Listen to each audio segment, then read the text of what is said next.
Hi everybody and welcome back to another video.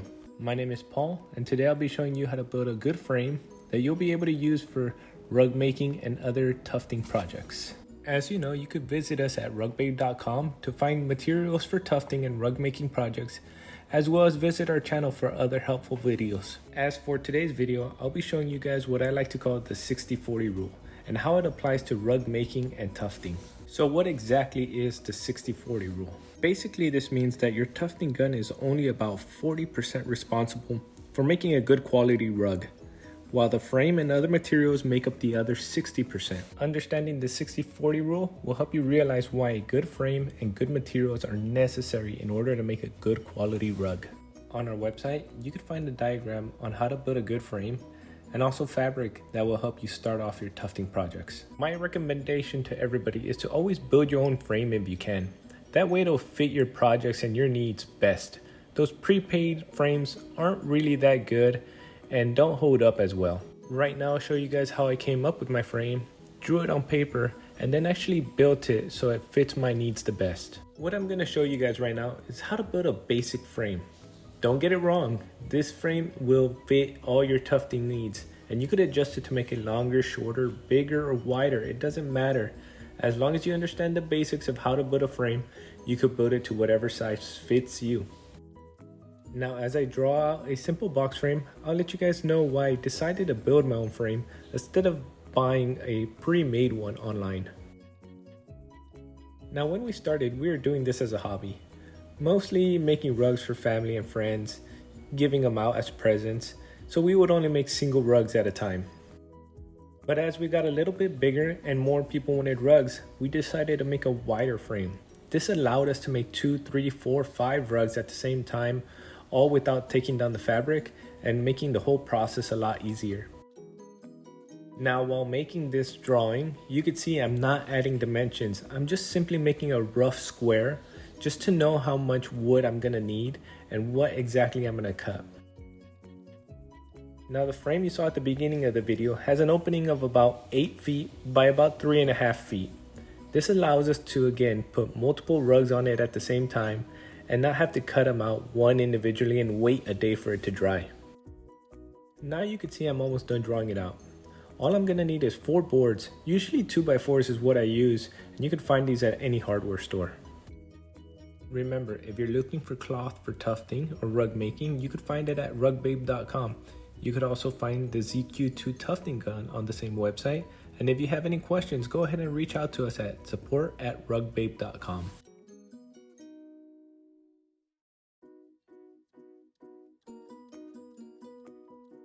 Now here we are, a finished box. As you can see, I didn't write any dimensions on it. I just wanted to figure out how many boards I needed.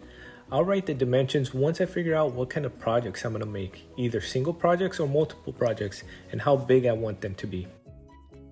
Now, what people misunderstand is, what do we do with this frame once we have it built? Well, we don't want to lean it against the wall or we don't want to lay it on the floor. We want good sturdy legs to hold it up. And next, I'll be showing you guys how to draw out some real easy sturdy legs.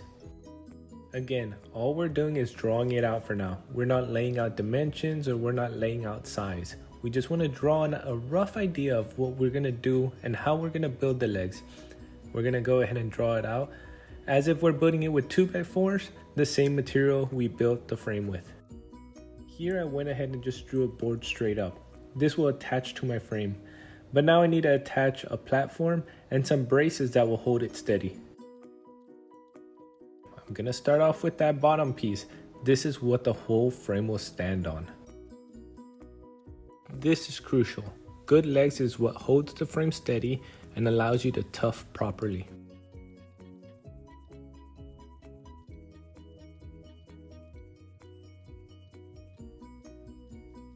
Now that I got the bottom on, I need to attach some sort of brace system to keep the frame from moving back and forth and to be able to stand up properly.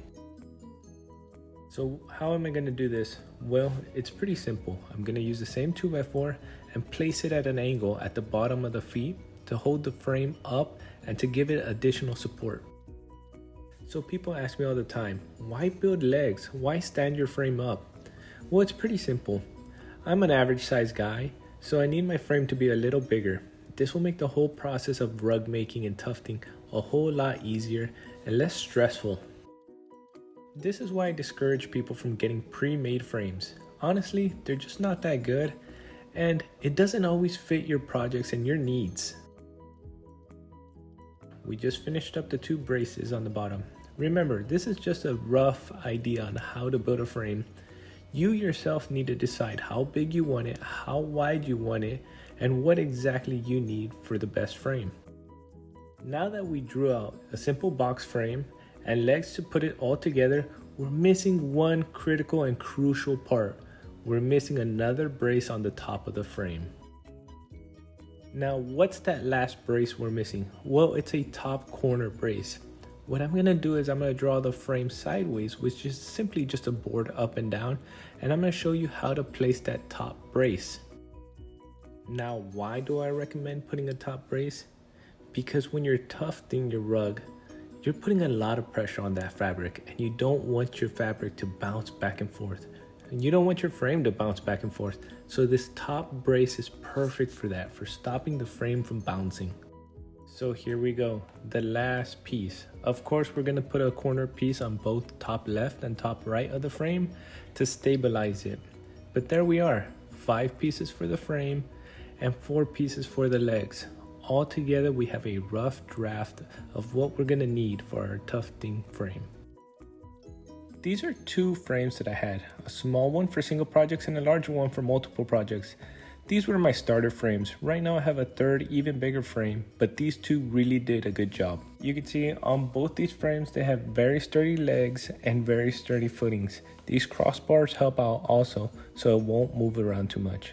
Moving on to the top corner brace, you could see it's 2 pieces. Why is that? Because I made a mistake of cutting the first one too short. But it was a simple fix. I just went ahead and cut another piece and added it on, and now it's the length I want it to be. What you want is the bottom feet and the top brace to be the same length.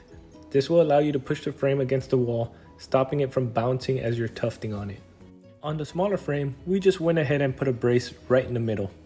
This was just a scrap piece of wood that I had laying around, and this allowed it to also be leaned against the wall without it bouncing. Remember how we built the legs separate from the frame? Well, this is why. This method allows us to move the box we built up and down to adjust to our height. This is also very easy to install. You just go ahead and nail or screw the legs onto the back of the frame. Another little thing that we like about these big frames is that you could go ahead and just roll out your whole cloth. Here we have about 30 yards. And as you can see, we just roll it out, do more projects, cut it out, and just roll it back out. And all the rest we just lay on top. Now this fabric that we're using right here, you can find it on our website, rugbabe.com. But why specifically do we use this cloth? Well, it's a lot thicker. That makes a big difference when making your rugs. As you can see, light doesn't travel through it too much. With a lighter, thinner cloth, it is actually harder to tuft and it's easier to tear. So I went ahead and just drew a little smiley face design. This is just to show how easy it is to draw on this cloth. And you could always just write over it or draw over it over and over again. It doesn't really hurt the cloth.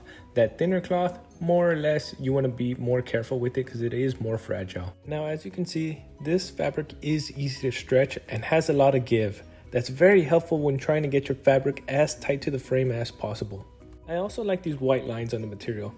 It kind of gives me a guide on stretching it out and also a visual representation of what's vertical and horizontal. But remember, keep stretching and stretching. You're going to stretch out a fabric at least 2-3 times before even starting the tuft. This will allow it to be tight, tight, tight. The tighter, the better. You could see that the fabric is almost pulling apart. That's what you want. That's how tight you want this frame and this fabric to be. This is why you want a thicker, more dense fabric. For this exact reason. You want it to be able to stretch and stretch and stretch and get as tight as possible without ripping itself. So here we are. This is the stretched out fabric on the frame. You can see how tight it is. You can see that the fabric is almost pulling itself apart. And here I am bouncing my hand off it to make sure that it is tight. I feel around the whole fabric to make sure everything feels uniform. So what does the fabric hold on to, right? Well, it's a nail board. These nail boards you could buy at Home Depot or Lowe's or most hardware stores. They're simply for holding on carpet onto the floor. You nail these around the perimeter of the frame and stretch it out. and a grasp onto the fabric. Always make sure the nails are facing outward, not inward. So here's a demonstration of our large frame holding 3 finished rugs, but in actuality we could have probably put 4 or 5 on this frame. So that's it. I hope you guys understand the 60-40 rule and understand why a good frame and good fabric really does help out in the rug making process. If you guys liked the video, please leave a like, and if you want to, leave a comment. We do read all our comments. You could also reach out to us at support@rugbabe.com, and we will get back to you as soon as we can. We do have other helpful videos on our YouTube channel, and go ahead and visit us at rugbabe.com. Thank you again, and we'll be seeing you guys later.